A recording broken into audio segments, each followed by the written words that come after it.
لو انت بتدور على شغل في الامارات، او لو انت بالفعل عندك انترفيو في شغل في الامارات، في بعض الاخطاء في الانجليزي اللي لازم تاخد بالك منها تماما، علشان دي هتساعد ان انت تعدي الانترفيو بنسبة كبيرة. work as a travel counselor with Expedia for 1 year and 3 months. طبعا الخطأ هنا ان انت لو عايز تتكلم على الاكسبيرينس بتاعتك ان انت كنت شغال في مكان لمدة معينة، بتقول مثلا I've been working for this place for 5 months for 6 months. اهم حاجة ان انت ما تقولش I am working، ولا ان انت تقول months. خد بالك كلمة months لو هي للمفرد هتقول month، لو للجمع هتقول months او months، لكن ما تقولش months. And before I worked as a call center. لازم تاخد بالك دايما من الاي دي، يعني مثلا في الخطأ هنا ما ينفعش تقول I worked، ولكن دايما تخلي الاي دي بتاعتك يا اما اي دي يا اما تي يا اما دي. يعني مثلا في الكلمة دي بتقول I worked.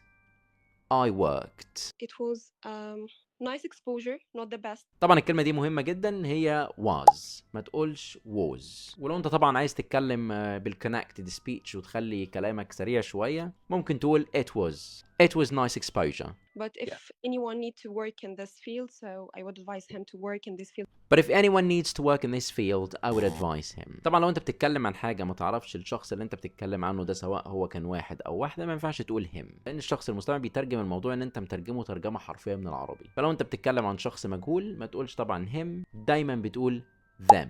I would advise them. I would advise them. حاول تاخد بالك من الاخطاء دي وتركز فيها كويس جدا. ولو عندك اي انترفيو قريب جدا في الامارات، لازم تبعت لي مسج علشان تدخل كورس معانا ونساعدك قبل الانترفيو.